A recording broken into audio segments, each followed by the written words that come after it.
njala tegeeza mwena bannayuganda omukulu oyo mukozi wa kitongole ekya Criminal Intelligence Unit ekikulu ddamulira azuwero mukozi wa kitongole kya ISO ekikulu wa katabaazi the same time mukozi wa kitongole kya CMI oyo Dindu Bwasava ekyo mukitegedde bulungi nnyo. Ekyokusatu musajja mukolobero. Bwe ngamba mukolobero ye muntu eyeetaba mu bikolwa eby'obufere ng'afera abaana bagamba nti yali abatwala e Bulaaya nga talina kampuni ekola ki etwala abaana n'abakolako ebikolwa eby'obufere n'abafera. Ekyasinze okunjigula okutu bye bino biga byeyogedde. Nopunjaji kubanjiteke kutaka kati bwe mbache mwagala. I can end it seriously. Mbaleka bulesi. Amazima mbaleka bulesi mukole ebyammwe. Naku Bobi Wine lwalikiriza mu interviewing one on one naye. Gwe lwolimanya nti nensi ekyuse. Era asobola kugenda ku interview z'abanne bali. Batatya. Abamutya n'abayaya abafaanana batya mwe bakyali mweze sibatya kambabuulire mazima sibatya muyadde n'olunaku n'olu kebeseke ndyeje.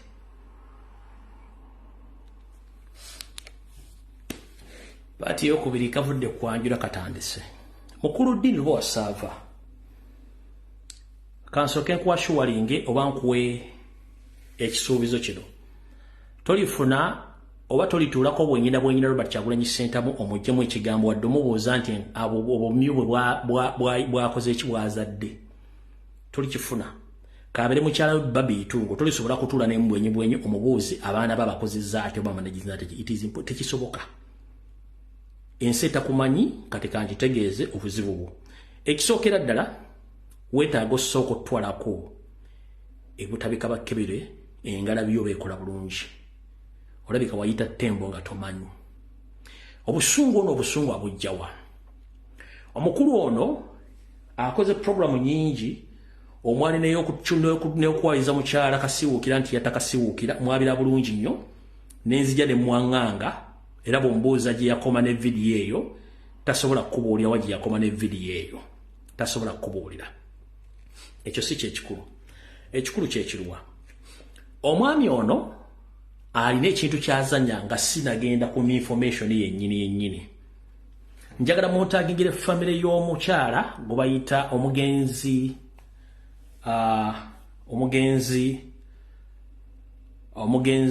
eyali girlfriend we omukyala bamuyita Bolin.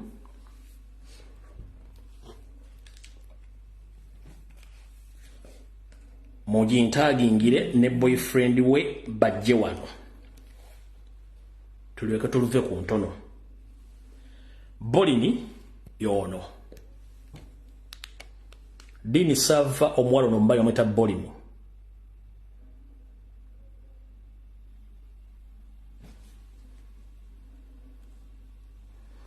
Mukyalo ono b'okola nabo n'abaakutolokako bamumanyi bulungi nnyo omukyalo ono Bolini. Bo bamanyi omukyalo oyo omwami ono bw'ati bw'akola ebintu bye mu kusookera ddala. Munnamawulire yagasoma ekyo kituufu agobeddwa ku buli leediyo ne TV gy'omanyi mu Uganda. Lwakubega na mpisa mbi ebamugoba n'asalawo yeekozese mu kwekosa n'asigala ng'akola emize gye egimu giruwa si mufere mulwadde ate mukuluma teri yamukwatira nsawo. Omwami ono asobola okukolako emboozi nga nfu kati olw'okuba nti abantu abamu balina amanya tebaagala boogerako ye kennyini ng'ate akusindikira omuntu we ng'ajja ayogera naawe nti owaayi omusajja ono nze mumanyi naye tukoze tutya okubanga programu eno agiyimiza obutakwogerako oyinamu kasente kati olw'okuba abantu batyo boogerako ng'okwata akasente ng'okamuwa iyo programu ng'agivaako agenza akikola ebbanga. okulumba Robert Kyagulanyi Ssentamu all along bwe yasooka n'amutuukirira ng'omuntu president n'agaana omujja ku interview n'atandika omukuba n'amusindikirako n'amutuukira mugamba ayagala ssente amuveeko president n'amugamba sirina kye nsobola kukola ku nsonga z'oyogera kuba sizimanyi oluwadde mbogenda mu maaso kubanga sinadde n'ekikumi wadde ekikuba ennyonyi sikirina genda okole ky'oyagala awo wava okulya n'okkomba essowaani we wava obusungu naye nga bakozeeko ebikolobero bonna abadde abajjako ssente akakodi akabadde akakozesa akalivan psychology ng'ajja nakukolako blackmail propaganda bw'omala n'akusaba ssente bw'ogaana ozzimuwa bw'ogaana ozzimuwa ng'akukalakata bwe nafuna obuzibu omwami ono yava n'akola video ngenda gizanyeko eddakiika zigenda kubeera 2 mbasumula information mugenda kutya mu recording bino bye yayogera yakipayopayo olw'okuba nti tulina bye twetaaga okukkaatiriza oba kino kibayita breaking news kyetwandyagadde okuba n'amawulire agameekusifu ge tulinago olwaleero ate noluba wasaaba era butereevu wano ku Africa Special ne bannaffe abamu Caronet Global Services, Fairways Property Consultants, saako n'abalala bonna abateekamu essente nga Mpongo African Restaurant wamu ne Sheikh Ziani omusomi w'edduwa. Tetugenda kulwawo kyenjagala okubategeeza kiri kimu after confirmed exclusive information from our sources. Fred Kajubi Lumbuye abangi gwe bamanyi nga Chemical ali mu Uganda era nga wetwogerera okuva essaawa zino ne meeting eyinza okuba nga etandise oluvannyuma lw'okumukunya bukyanga ayingira wano mu ggwanga erya Uganda abasajja yabasabye bamutwala agenda asisinkane nannyini ssente the man of all seasons General Salim Sale akandwa naho wetwogerera obudde buno saagala mukyamuukirire nnyo naye mbabuulidde nti ekiriwo wetwogerera kati bali mu kumiitinga TMC mbage sigera kuzanya vili kubana jibatedde emisana saavaayo mulumba ne mmuleka akole buli kasasiro nagwayagala najja n'akola ekintu kimu ku madamu Zena Zedriga ne bambe ba parliament ba Nuupu ne tumuleka n'akola buli kyayagala naye abadde alina ekintu kyakola nga afuna member ba parliament n'abawa ensimbi ne bamubegera information okuva mu parliament ne ya Nuupu bagimuwa najja n'ayogera era mu katambike mwawulidde ng'ayogera ne Edi Mutwe ng'amuyisaamu olugaayo yayogedde ku futuso y'omu kwesagala kuddamu kuwa maliki airplay kubanda mbagamba dda nga yomu kuwa sources n'abalala abadde bamubegera kati bintu byadde akola nga bayinza omuyita omuwa sente zitaliwo nze yankolako propaganda ne muleka wichi nga bina muwoni ne mugato toddamu n'olumba oba okulumba omuntu yenna akola programu zo tuddamu kulumba omuntu wankyukakyuka n'enkyukakyuka gireke tulumba Kyagulanyi n'awaka ne mugamba weesonyo Kyagulanyi nja kukwabya nga awakana wagambye osobola okusuula Nuupu gw'omuntu omu naye manyi goteeka mu senga osoose n'ozimbira obwana bw'ennyumba ne landiroodi n'omusasula both woosula ne wookolera kyewandisa okkola kubanga tujja kisobola ekyokubiri bw'ogamba togenda sula Nuupu ogyetisse ku mutwe kumenya oba epangisa mu nju yo nti ogenda gisuula nga wagitandika dda nga yakatandika muganda wange tolina kyosobola kukola just amajani goteeka ku kyaya amangi ge gakubuzaabuza era gakwambaze galubi n'oza nti otegera naye okutegera kutono nnyo kendeeza amajani kale tugenda ku lwayo omukulu ono Dini Sava ogambye nti oyagala kusuula Nuupu ng'era okozesa abantu bali mu Nuupu bakuwa information kati nange ngenda kukulaga olwaleero tika kampuni kaka tisime TNT gano ge mazike kubanga si mazima programu yono gyayita TNT ge mazima bagita TNT ge mazike si mazima kati programu yono kampuni ya TNT ge mazike njagala nkulagireko olwo nti ngenda gikuba ngisuule otuvira ku video ngotatematema muntu gwonoomanya ati nawe obadde okozesa banuupu kubega babegge bakuleetere naye ngenda kukozesa babo mwe munaamanya ebiddako eddagala ly'omuliro gubeera mu ki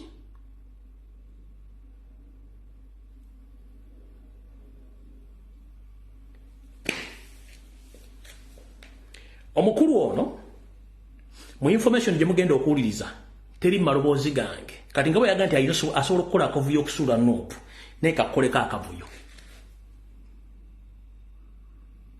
akavuyo kitegeere naye kansooke mbwako preamble omukulu ono omuwala gwe nabapostingi lunaku lwajjo yamukwana n'amusigula okuva mu maka ga bbaawe omuwala ono ne bafuuka omwami n'omukyala omwami omukyala n'investinga ssente mu bizinesi za ddiini n'atuuka okubanja ssente ddiini agana osasula ssente ddiini ekyavaamu n'akwata omuwala ono n'amutta n'amutwala amuvuga n'amutwala ewaabwe ng'omuwala ali lubuto lwa myezi 7 nga ne family tetegedde nga tewali wadde postmortem buli kimu nga state yemuyambako kati nze nga bwe ŋŋamba nti ze bampita chemical ali saagala biteredde kati naffe katukwabye ebisigadde muli neebaza buli muntu kwata essimu yo njagala muwulire ebintu bino mugenda kutya emitima gy'abasajja bano gwa lutinkudde ku lunaku olw'essande ku ssaawa 8:30 nali nva naku kyaki ngenda okuzzaako essimu nga ndabako ebifaananyi bye ekifaananyi ekimu nga ali wakati mu kkubo kyekifaananyi kya accidenti then ekifaananyi ekyokubiri nga kiraga yali mu mochare kuba kyali kiraga nti kyamisana ng'era bamubisse essuuka okukoma mu kifuba ng'ekifaananyi kisooka kiraga nti kyakiro naye nga kiraga nti yali ali wakati mu kkubo emmotoka ng'emukubye yali alaga nti avuddemu omusaayi mu nnyindo naye nga talina kiwundu kyonna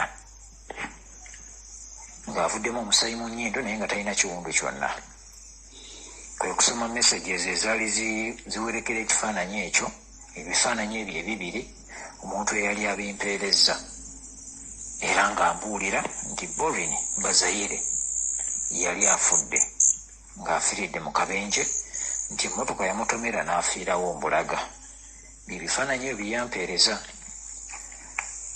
naye ku lunaku olw'omukaaga zaali ssaawa 11 n'ayogera ne Borin Bazayire twakyatinga ku WhatsApp kyaki teyali nnene nnyo tetwayogerera bbanga ddene naye twakoma okwogera essaawa nzijjukira zaali ssaawa 11:46 bwe twakoma okwogera yanaŋŋamba tuli bulungi tetulina ttabbu tetulina buzibu bwonna kati enkera ssaawa 8:30 ez'emisana wenfunira amawulire ago omuntu eyabika Borin nti afudde yali Dini Lobowa Ssaava ye yalangirira eya breaking amawulire ago era yafulumya ebifaananyi ebyo ebibiri ekimu nga agaŋŋalamye mu kkubo wakati wagamba nti we yafunira accidenti ekyokubiri nga kyamuggwanika era nga kikulaga kiina layiti bulungi kyali kifaananyi kya misana bwe yali afulumya ebifaananyi bye yagamba nti Borin Bazayire actually yateeka ku mukutu ogwa TMC gano mazima nagamba nti tufiiriddwa omu ku bakozi bannaffe Borin Bazayire emmotoka yamutomedde n'afiirawo Mbulaga yakozesa past tense emmotoka yamutomedde n'afiirawo so si emmotoka emutomedde n'afiirawo naye nga alina ebifaananyi ebyekiro ebya accident naye ebifaananyi ebyo ebyekiro teyalaga nti oba baali bamuweereza biweereze oba ye kennyini yeyabikuba wabula ye yaweereza kifaananyi ekyo ekyekiro then n'ekifaananyi ekyemisana ekiraga ddala nga kiraga nti kirina layiti oba oliawo ekiraga nti omulambo gwali mu ggwanika era n'agamba omulambo guli mu lago gye baagututte. Mu communication ya Dean Lobowasava yagamba nti baamutomedde ngadda ewaka ewuwe era nga bw'otunuulira ekifaananyi kye yafulumya nga omulambo gulaga nti guli mu kkubo nga lya ttaka nti baamutomedde dda ewuwe era ekikubo ekyedda ewa Boren w'abadde abeera kya ttaka obwetana okuva ku koolaasi n'odda ku ttaka ku kikubo ekyettaka.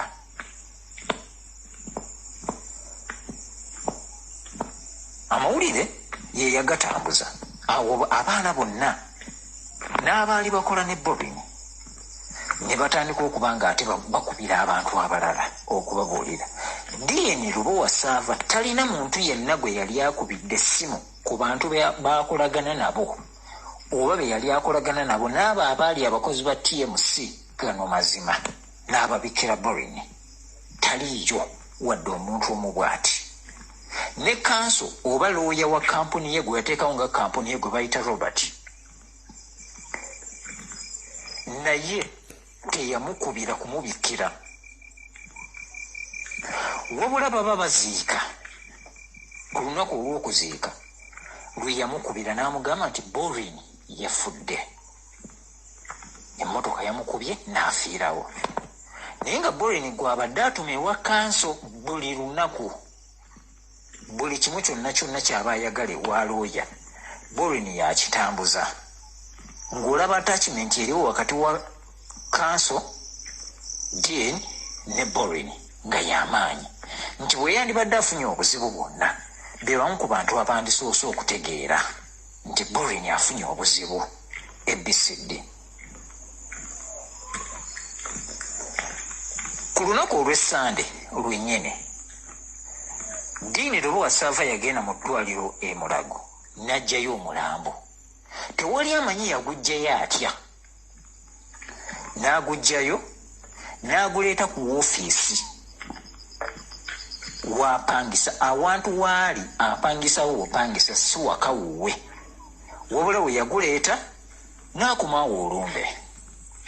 Ne weebuuza awantu nga toli waka wuwo ekikuggisayo omulambo oguleete awantu w'opangisa nga waliwo ofiisi zo jasiti okumaawo olumbe kyekyaki. Era ku lunaku olw'ekiro saawa zaalinga 5 ez'ekiro poliisi nejja mu kifo ekyo naye bye yayogera ne Dean tewali yamanya. Yamalawo ekiseera kitono nnyo poliisi neeyabuka neevaawo neegenda. Era obudde buba bukya Dean n'ateeka omulambo mu mmotoka n'aguvuga n'agutwala Embarara ewaabwe wa Boren. Boren mukyala Munyankole azaalibwa Mbarara yewaabwe alabagana ne Dean Lobowasava nga Dean bamaze omugoba ku BBS Terefayina olw'emivuyo gye baamuzuulamu okulya ssente mu bantu okukola stories ebicupuli n'ebirala ebiringa ebyo ne bamugoba ku BBS. Naye agenda okujja ku BBS baali bamaze omugoba ku NTV ne ku NBS. Bwe bamala omugobayo n'alyoka akola kampuni etwala abaana ebweru ne bamukwata ne bamusiba okumala ekiseera olw'okubba abaana ku ssente ng'abalimbyerimbye nti abatwala bweru. Bwe bamala okuvayo mu kkomera kwe kukola kampuni ya TMC gano mazima Kazan Media Concepts n'akola kampuni eyo ekola production ekola investigations n'ebirala. Kaakati wamala okukola kampuni eyo asaba omulimu ku BBS abawenga programu ya gano mazima ne bamuwa contract ne bakola contract ne batandika okukola naye. Kati bamala omugoba ku BBS nga bamaze okulaba emivuyo gye alabagana ne Borin Bazayire batandika okukolagana mu kuggulawo ofiisi za kampuni eyo n'oggula machines eza kampuni eyo. Borin Bazayire yateekamu almost 80% ku ssente ezaakola kampuni eyo ya TMC gano mazima. Yakwata ssente z'emwana muwala nga bw'omanyi nti abanyankole bayamba abaana baabwe ne bwabeera nga takumanyi kasituba nti mwogera olulimi lumu akuyamba bw'omusaba obuyambi. Borin Bazayire yakozesa chance eyo bambi n'anoonya obusente n'abukwata ssente n'azikwata n'aziwa Dini Lobowa Sava ne bakola kampuni eyo eya TMC gano mazima. N'etandika okubeerawo n'etambula. Borin Bazayire abadde amanyi buli kyama kyonna ekya Dini Lobowa Sava. Bwe yamusisinkana yamujja ku level ey'okubeera business partner n'amufuula omwagalwa, era babadde baagalana, era abadde nga mukyala we, kubanga yatuuka n'okumunobya ewa baawe. Borin Bazayire yalina omusajja akola mu security. Simanyi bulungi oba yali mu ISO oba mu CMI, naye mu bitongole ebyo ebibiri yalinako ekimu kyalimu, kuba yalinanga n'emmundu. Oba Borin yajjanga n'agamba omusajja yankubye n'azigirayo n'emmundu n'agiteekawo ku mmeeza abeera ne pisito. Nze bwe nayogeranga naye bwe twanyumyanga ng'omusajja amukuba nga bw'agamba, mpaka Dini Lobowa Sava yamusigulira ddala okuva ew'omusajja. Era lwe baawukana n'omusajja, lwe lunaku Dini Lobowa Sava yasituka n'agenda e TZ e Tanzania ne gurupu yonna eya TMC gye yagenda nayo n'omuwala oyo ne bagenda e Mwanza, ng'olwagamba nti anoonyereza ku sitole y'akasiiwuukira, nti e Mwanza muwala w'akasiiwuukira ne mutabani we gye baagenda ne banona eddagala ne banona n'omusawo eyajja n'aloga mu kutta kasiiwuukira. Balina kumutegeera nti eddagala baalijja Mwanza n'omusawo baamujja Mwanza n'agenda. Dini Lobowa Sava yagenda n'omuwala oyo, naye yaleka tasabye bbaawe nti alina gy'alaga, ne bamalayo ennaku eziwera. Yagenda okukomawo nga omusajja ennyumba agitaddeko okufulu endala. Kyokka bwe baatuuka e Uganda, Dini Lobowa Sava n'agenda e Jinja n'asisinkana omukazi omulala, ono n'amuleka wano. Ono agenda okutuuka ewaka ng'ennyumba bagitaddeko okufulu. Era bwe yamukubira essimu n'amulagirira, n'amukwasa omuntu n'amutwala mu wooteeri emu eri Lungujja, eri Mutundwe, si Lungujja, eri Mutundwe, bagiyita Hotel 49, eri awo ku ttaano e Nateete ng'okutta ekidda e Mutundwe. Hotel 49 we yamusuza okumala ennaku 4. Dini bwe yamala okukyakala n'omukazi ow'ejjinja n'alyoka akomawo n'asinkana omuwala, era n'akola enteekateeka ne ssente ezaapangisa ennyumba mwateeka omuwala oyo baazimuwa buwi, mukwano gwe ye yazimuwa. N'akwata ssente za myezi 3 ne banoonya ennyumba, baaginoonya abantu 3, n'oyo mukwano gwe n'anoonya ennyumba ne baginoonya ne bagiraba, n'akwata ssente. Borin Bazayire n'agenda n'asasula ennyumba w'abadde abeera. Dini si ye yagisasula, mukwano gwe yagisasula. Mukwano gwe yateeka ssente nnyingi mu TMC gano mazima, n'asasula amasannyalaze, n'asasula amazzi, n'asasula ofiisi, n'asasula ki, n'asasula kamera. Naye baayawukana bubi nnyo nga tebakyalinnya mu kimu lwa nsonga ya ssente. Omuwala oyo abadde amukozesa nnyo mu ddiiru zonna z'abadde akola.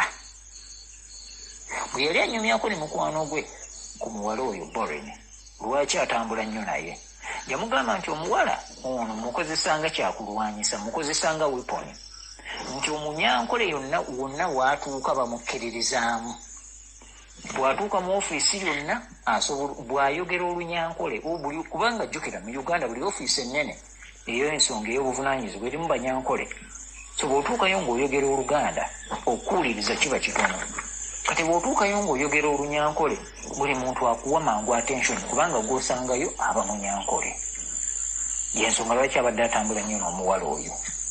Omuwala oyo talina ddiiru yonna ya ddiini kyatamanyi, gw'abadde akulembeza mu kutula ddiiru zonna byabadde akola okubanga akuba ba MP nti baalya ssente n'ebirala, amala emabega n'agenda n'abasaba ssente, abadde asindikayo muwala oyo. Omuwala oyo n'amala ye n'akutula ddiiru n'aziggyayo ssente. Omuntu yekka gwe yalemererwa okubanga asindikako omuwala oyo yali Bobi Wine. Ddiini ye yeetuukira wa Bobi Wine n'amugamba byamugamba byonna. Bobi Wine n'amugamba tunaalaba. Talina 10 wadde kiyamuwa, era y'empalana gy'amulinako kubanga yagezaako omusindikira omuwala oyo, omuwala n'alemererwa okutuuka ku Bobi Wine. Ddiini ne yeetuukirayo nga munnamawulire, naye talina kyeyafuna kuva Bobi Wine kuba yali amwagalamu ssente ne zimulema. Byonna byabadde akola abadde akulembeza muwala oyo, abadde amukozesa nga kanyeebwa, nga katego. Buli ddiiru yonna enkyafu zonna z'abadde akola omuwala oyo ng'azimanyi, era gw'abadde azikozesa, gw'abadde akulembeza mu kukola data games ze zonna. Ddiini Robowasaava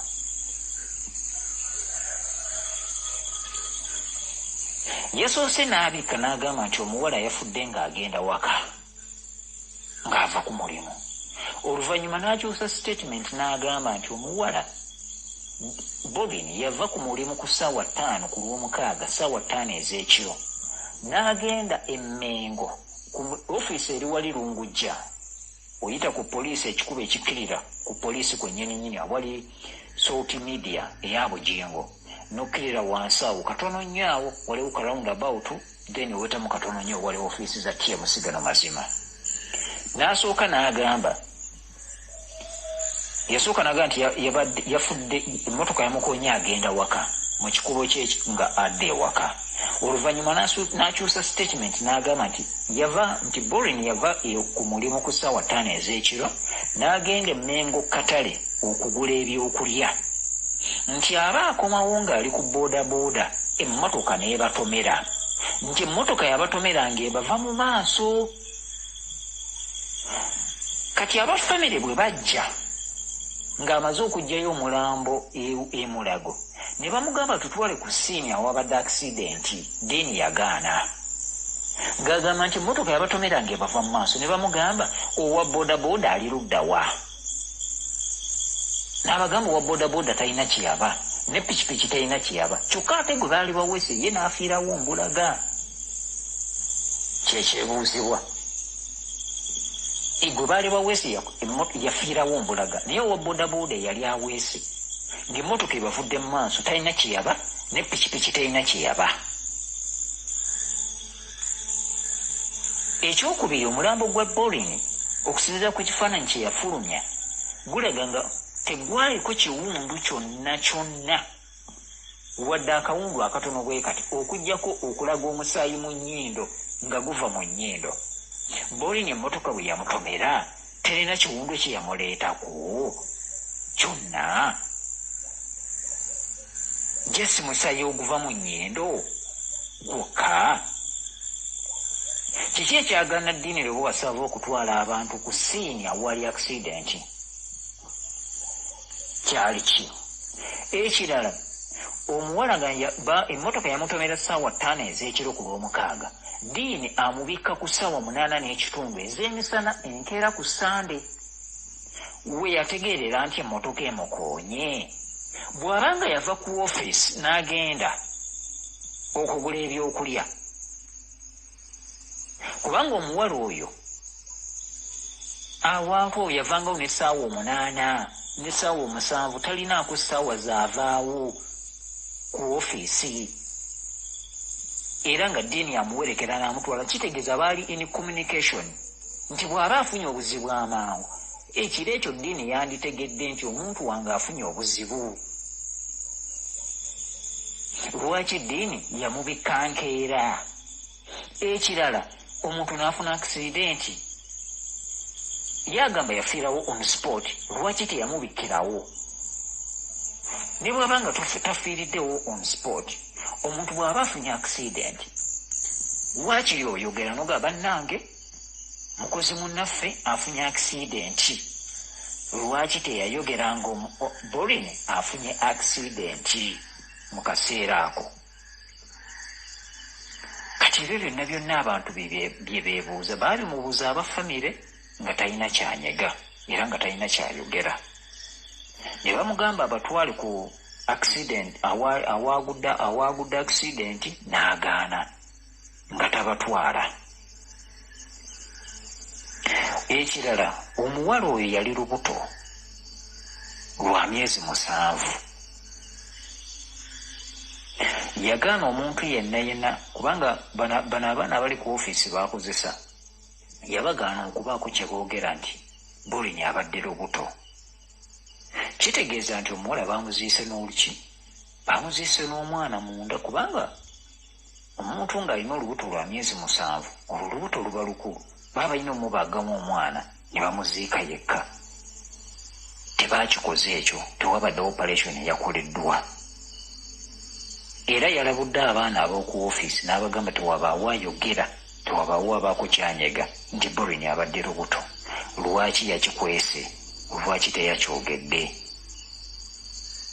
Ekirala engeri gye yeefuzeemu bode y'omuntu okuva ku ddwaliro okujja no ku ofiisi kuva ku ofiisi mulamu kugutwala waka amangu ago nga tayagala muntu yenna. Ekyokubiri talina muntu yenna gwe yabikidde oba gwe yagambye ku bantu abamulinga ku lusegere nga boonoga nti kangambe ku mikwano gyange nti waliwo nti omuntu wange anvuddeko oba omuntu wange afudde. Talina muntu yenna gwe yagambye era gwe yabuulidde. Ebibuuzo bikyali bingi ebyebuuzibwa ku nsonga za Borin n'eddiini lwe wasaava.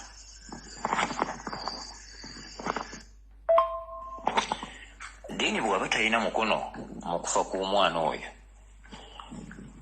akwate ssente zonna Borin ze yateeka mu kampuni kale aziwa abantu be kuba omwana oyo yateeka ssente empitirivu mu kampuni eyo ate ng'abaana abali ku ofiisi bagamba nti emabegako awo wonna babadde batandise okugugulana ng'omuwala amubanja ssente ng'amugamba ssente zange nga tezifaayo kubanga bulijjo abadde nga n'omusaala gwennyini tamusasula kuba bwatu ye tasasula nga n'omusaala gwennyini tamusasula nezze ze yateekamu tezivaayo tazimuwanga. Mugamba kimu kino ekintu kyaffe ojja kufunamu kino ekintu kyaffe. Kati ng'omwana agamba kati njagala okukola ebyange njagala ssente zange ziveeyo bbanga kimyaka emeka tewaliyo sifunayo wadde 10 ku ssente zonna zinnateekamu.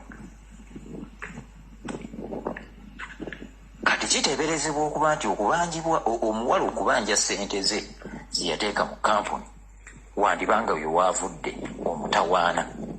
Bwe kibanga ddala ddiini ali genuwe akwate ssente omuwala ze yateeka mu kampuni kale aziwe bazadde be oba aziwa abantu be nabo basobole okuganyulwa mu ntuuyo z'omwana waabwe bwe kiba bwe kityo. Ekirala ddiini alina ekintu kyatandisa si kyatandisa kikiwala ye abadde akikola. Agenda buli muntu abadde akolaganyeko naye ne baawukana kubanga akitegeera nti oyo omuntu antegedde era mmanyi ategedde abantu benkolagana nabo. Alina kansala gwakolagana naye kansala wa Nuupu bano bomanyi abeefuula aba Nuupu abambala obwambazi obukoofiira naye nga mu mutima gwe si wa Nuupu. Kansala oyo wa Nuupu wa mu Kampala agenda mu kanso ng'alina kalikoda yalikodinga amaloboozi g'abakansala najja n'amuwaga amaloboozi g'azannya ku pulogulaamu ze ng'akuba bakansala akuba ba MP. Amanyi n'okugenda n'asinkana ba MP ne batandika okwogera ebyabwe n'abajjamu ebigambo n'abirikodinga n'abiwa ddiini. Omuntu omulala gwamubegera gwakolagana naye ye Honorable Sebamala oyo amusinkana almost kumpi buli luvannyuma lwa nnaku nga 2 n'abakuba information byamuwa ono byajja n'ateekayo kati alina bakansala bakolagana nabo ne ba MP bakolagana nabo abeefuula mbu banuupu naye ate nga babega bubezi bannaabwe ne bajja ne bamuwa information ebyajja ateekayo era byajja afulumya be bamutuusa ne ku bantu bajja mu ssente abamuhoozi n'ebirala ebiringa ebyo kati agenda aloopa abaana buli gwakolaganyeeko naye ne baawukana ng'omaze omuzuula ng'agenda akuloopa nti oli mbega waliwo eyali dereva we imagine just dereva ng'eye dereva wa kampuni wa TMC bamuyita Adam yagenda n'amuteeka n'amuloopayo ku Interpol nti mbega era ayina abantu bakolagana nabo mu ggwanga erya Amerika omusajja oyo musajja wankyukakyuka nnyo era bamukwatako ne bakwatiranga abantu abo abanuupu ab'NUP bamukwatako ne bamuggalira okumala ennaku nga ziizo oluvannyuma n'avaayo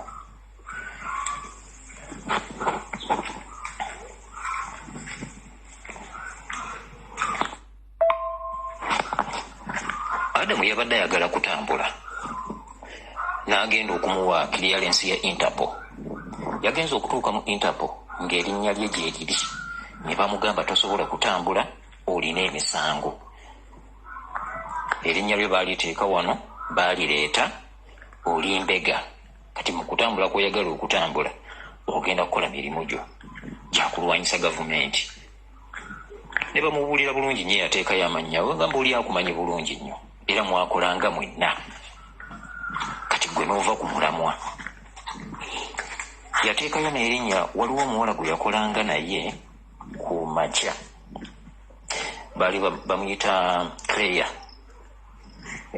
birungi naye yamuteekayo actually yaddira program ze baakolanga kuba baabeerangako babiri ku show kati yaddira program ze baakola n'agenda nga ye ne yeesalamu n'akwata bukiripu nga bulaga Kereya yekka nga najja obukiripu bwokka obukuba gavumenti obulaga nti muwagizi wa nkyukakyuka bukiripu bwe yasalaasala n'abuwaayo kati naye tasobola kutambula kuva Uganda tasobola kufuna clearance ya Interpol omuwala oyo so bwatyo bwagenda akola abantu kiki ekigenda kimuwaapisaayo abantu banne ate nga ne byayogerayo si bituufu byabawaayiriza ye byakola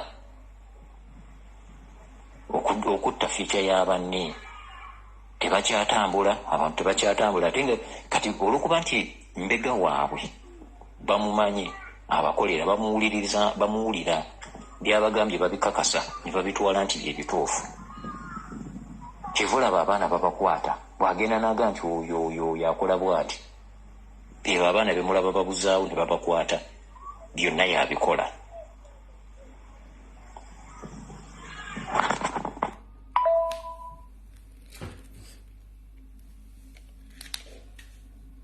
mulina kyemumanja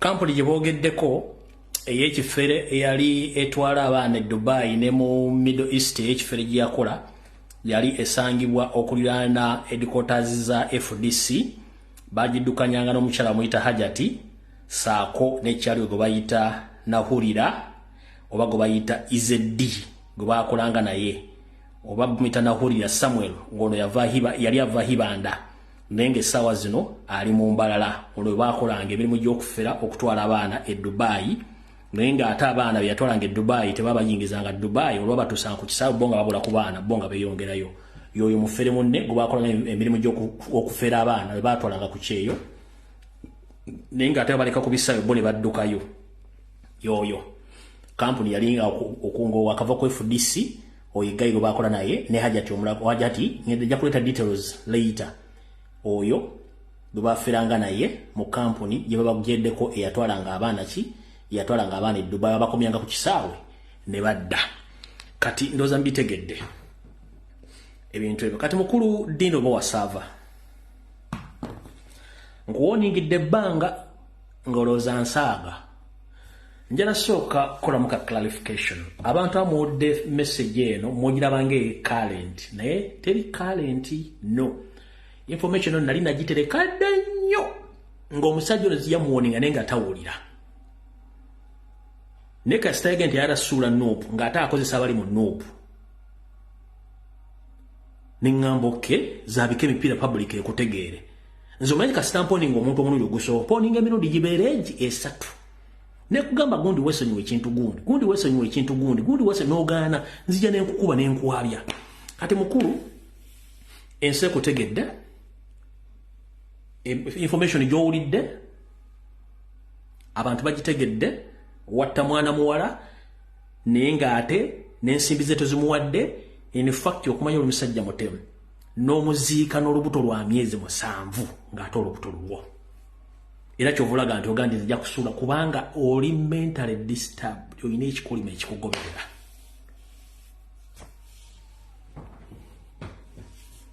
notto omwana w'abendi bwoto kubanga yakuteekamu ssente mukole n'ogaana ozireeta ate gwe n'osalawo omutte ffe tetukola propaganda tukola blackmail tujja na information ne tugitaya ku mmeeza ensi neetegera kati ensi etegedde gwani wakuba mukakasiwukira n'otuuka n'omutwala mu depression ng'okozesebwa kale kayihula ne salimu sale n'enkugamba ofa ki n'omukazi naye nga towulira kati ensi yewuliriddeko wagende Kyagulanyi n'omusaba ssente n'akugamba sina sereze enkuwa kuba sina kyemmanyi ku byoyogerako yensonga lwaki olwanyisa Kyagulanyi yanga tasobola zikuwa bulijjo wano ngamba president nebaga abantu bomunuupu nti omuntu yena kasitaba nga yanyampako mu mwegendereze abasinga obungi babaga ba information nga bulooza nsaaga kati omuvubuka database nga information jajja mbanyambi n'agiteekawo muwulidde MPC bamala gwakozesa okubega bakansala ba KCC abafuna information okuba mu KCCA n'agireeta bw'atyo bwabadde akola ebintu bye bwe bulamu bwe nange yakolako propaganda ne muleka ningenza okulaba ng'ate alumba nuupu alumba Kyagulanyi nabagamba omuntu yenna alumba nuupu n'alumba Kyagulanyi awo tuvaawo bubi buli kimu tukire ne tukikubira ku mmeeza nze nabaga saagala biteredde nze ebintu bisinga okunyumira byakavuyo nyumirwa nnyo ebintu byakavuyo goboga nti gwosinga okukola akavuyo ku internet gwe ng'ojja nga tukola akavuyo kati gwe oba yagala kunnomba nganze omuntu president muveeko va ku nuupu bw'oboga nti oyagala change yogera ku nsonga eziruma eggwanga Museveni lwaki atta abantu lwaki awamba abantu lwaki economy eko lwaki bawamba lwaki batta abantu ne oli awo oli agananga olinga kitengejja tolinawo ogwa mukulu bintu bingi byenkumanyi kati eno ndesa ku kasamambiro koloddamu ndooyasama ate ngenda kuleeta endala ate ng'eviira ddala gy'otamanyi kano just nkuwadde ku kasamambiro kano nkuwaddeko just nze kasitamponi ngo muluganda gundi weegendereze n'olemezaamu oba ogenda kiwulira kati mutegedde bulungi nnyo oyo tomuvuddeko mission yaffe enkulu yakubanja Ssaabasajja Kabaka kubanga bano abasajja baagala mutta nga mission bwe yali nti before nga tebannaleeta muhoozi balina okugjawo omugenzi Waswa Kasirye Gwanga balina okugjawo Ssaabasajja Kabaka balina okugjawo Kyagulanyi Ssentamu Waswa Kasirye Gwanga baamugjawo information badde mugimanyi kati move omuntu ali mu tageti yaabwe kati ye Ssaabasajja Kabaka mutegedde bulungi nnyo abajjukira abadde bazze bangoberera tageti zaali z'abantu 3 kwaliko omugenzi Waswa Kasirye Gwanga oyo ne bamumaliriza mwamanya enfaaye kati essaawa zino balina Ssaabasajja Kabaka mu ngalo zaabwe nga bayambibwako Mayiga Kyagulanyi yaddako kati mwe mulina okutaasa Ssaabasajja Kabaka n'okutaasa Obuganda Mayiga ku Bunyarwanda level kwali yabalaga tasobola kwenyeenya mugumu kubanga those are the qualities of the real Hutu Banyarwanda abasibuke Tanzania yakulaga tewali kigenda mu maaso mu Buganda ye waali era yabaganiriza obutamiivu tebunyeenya kubanga akimanyi nti he is protected by the state commission bagituukirize kubanga baagala kukola ki kusaanya Buganda babatwala amataka kubanga bagize basoma history kuba bamanyi nti Ssaabasajja Kabaka bw'afa oba akisa omukono mu ngabo buli ttaka lyonna lye babbye omufu tawoza na mulamu ebyapa byonna by'amasaza eby'amagombola amayumba buli kimu kye batutte liizi ssente ze bafunye nga tezituuse mu ggwanika lya Buganda zonna abeera history nkiddamu. Gavumenti ya wakati ebadde esasulanga Mmengo ebadde esasulanga mayiga ssente z'obupangisa okuva mu bizimbe bya Buganda nga tezituuka mu ggwanika lya Buganda. Ebintu bya Buganda ebisinga obungi byonna mayiga bikolako transfer n'abiwa Museveni nga tategeezeza mukama we asupportingibwa omukyalo Sarah Kagere oyo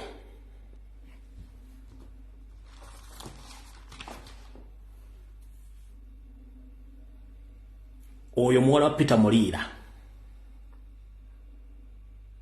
si mwana wa Ssekabaka Muteesa.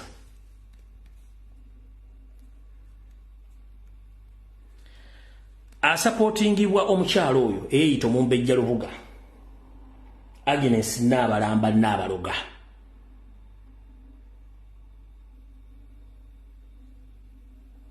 muwala wa Lusimbi Mpanga.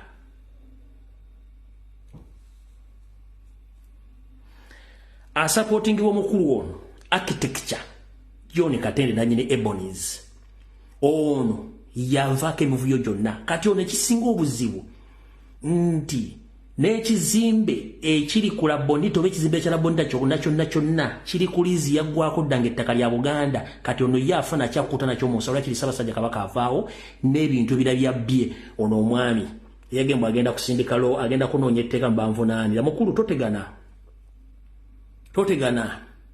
tuuza butuuza ntungiriyo nze mbakalakate mulimanya kye mulimpa kwe kulina omwami ono Kiwalabe Male one kwali gattako David Wasajja Charles Peter Mayiga Bale Mugera Muhoozi Kanyarugaba baagala nga mufu kubanga bakimanyi Ssaabasajja Kabaka bw'akisa omukono buli vulugu yenna ali Mmengo teri abagenda bakuba ku mukono babakubye